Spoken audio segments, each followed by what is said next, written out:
শ্রোতা বন্ধুরা, আজ অত্যন্ত দুঃখ ভারাক্রান্ত মন নিয়ে অশ্রু দিয়ে লিখছি আমার মনের অব্যক্ত না বলা কিছু কথা। আজকের বাস্তব জীবনের গল্প এক অবহেলিত দুঃখিনী মায়ের গল্প। বাংলাদেশে এক সুশিক্ষিত ভদ্র নম্র মায়ের ছিল 3 ছেলে 1 মেয়ে। প্রথম ছেলে বুয়েট কলেজের প্রফেসর, আরেকজন সচিব, অন্যজন কানাডা প্রবাসী এবং মেয়েটি ছিল কলেজের শিক্ষিকা। বর্তমান সমাজে এরাই প্রথম শ্রেণীর মানুষ, কিন্তু গত 9 দিন আগে সন্তানদের মা জননী নিজ বাসভবনে ইন্তেকাল করেন। ইন্না লিল্লাহি ওয়া ইন্না ইলাইহি রাজিউন। অথচ এই ভদ্র মহিলার উপযুক্ত প্রতিষ্ঠিত 4 সন্তান, মায়ের মৃত্যু 9 দিন আগে হয়েছে, অথচ তারা কেউ জানে না। পাশের রুমে মেয়ে থাকে, সেও জানে না। ওরা কেউ মায়ের খোঁজ রাখে না। জানতে পারলাম মায়ের রুমের যা অবস্থা, অপরিষ্কার, দুর্গন্ধ, বসবাসে সম্পূর্ণ অযোগ্য। বৃদ্ধ মহিলাটি একাকিত্বে মরে পচে গলে, গলদেশে পোকা, শরীরে পোকা, শরীরের মাংস পচে গলে দুর্গন্ধ হয়েছে। অথচ মায়ের সেই সুশিক্ষিত সন্তানেরা জানে না। কি মর্মান্তিক দৃশ্য এ যুগে। বাড়ির বাহির দিক সুন্দর অট্টালিকা, আর ঘরের ভিতর অপরিষ্কার ময়লা আবর্জনায় পরিপূর্ণ। এই মর্মান্তিক মায়ের মৃত্যুতে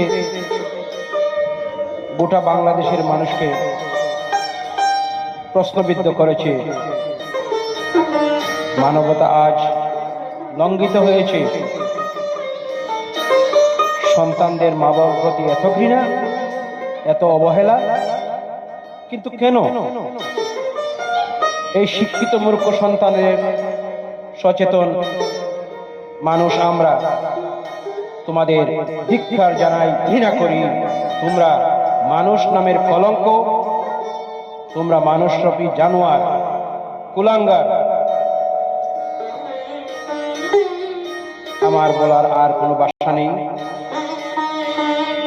আপনারা সবাই আমার ভুল ত্রুটি ক্ষমা সুন্দর দৃষ্টিতে দেখবেন। কেমন?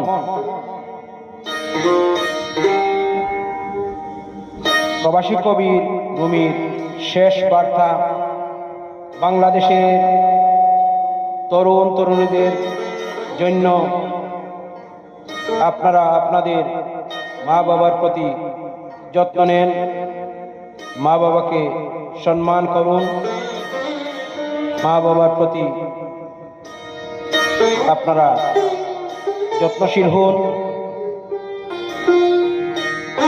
মা বাবার দোয়ায় আপনারা দুনিয়া আখিরাতে জান্নাত পাবেন, 100% গ্যারান্টি। এটা আমি বলি না, আমাদের প্রিয় নবী সাল্লাল্লাহু আলাইহি সাল্লাম বলেছেন, মা বাবা সন্তানের জন্য জান্নাতের দরজা।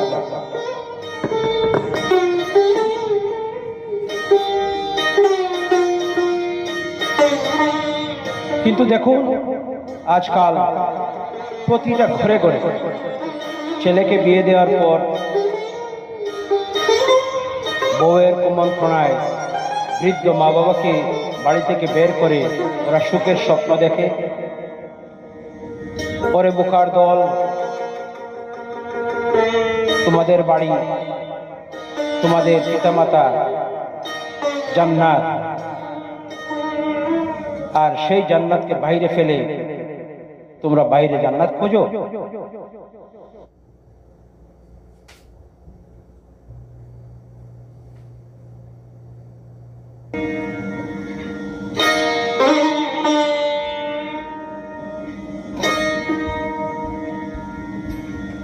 কিন্তু কেন আমার মাথায় আসে না? তোমরা কোন শিক্ষায় শিক্ষিত? আজ আমি আমেরিকাতে দেখেছি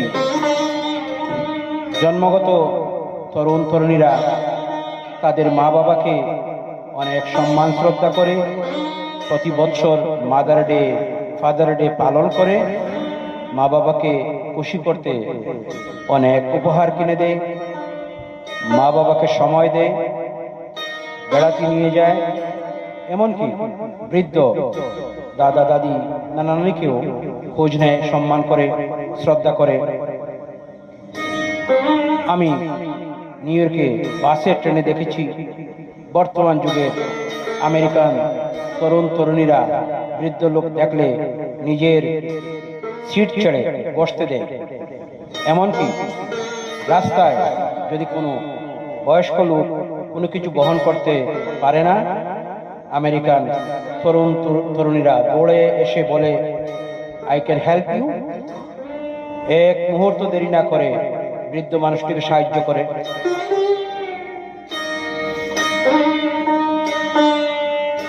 ওদের থেকে বাংলাদেশিদের শিক্ষা নেওয়া উচিত।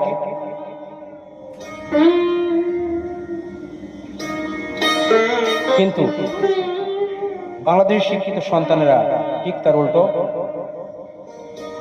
মা বাবাকে মোটেও সম্মান করে না, শ্রদ্ধা করে না, অবহেলা করে।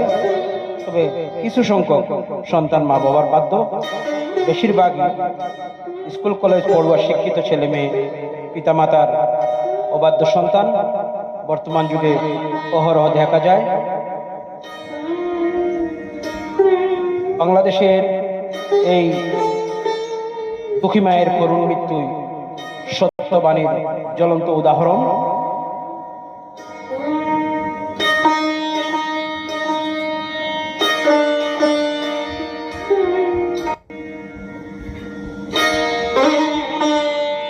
বন্ধুগণ,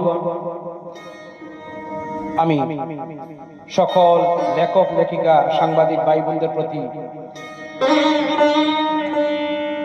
আকুল আবেদন, আপনাদের কলম শক্তির মাধ্যমে সমাজের সংগতি অসঙ্গতি, দুর্নীতি, সমস্যা, মানুষের কল্যাণে লিখুন এবং জাতিকে চোখে আঙ্গুল দিয়ে বুঝিয়ে দিন সত্যবাণী। মানুষের কল্যাণে আপনারা সমাজতান্ত্রিক সমাজ প্রতিষ্ঠায় মানুষকে কলমের সাহায্যে উৎসাহিত করুন। প্রবাসী কবি রুমির সত্যবাণী, বাছো এবং বাঁচতে দাও, এই হলো সাধারণ বিচারের কথা। প্রবাসী কবি রুমির কলম মানুষের কল্যাণে বিশেষ ভূমিকা রাখবে ইনশাআল্লাহ। এই প্রত্যাশায় নিউ ইয়র্ক থেকে আপনাদের সবাইকে ধন্যবাদ জানাই। প্রবাসী কবি রুমি, থ্যাংক ইউ। আল্লাহ হাফিজ।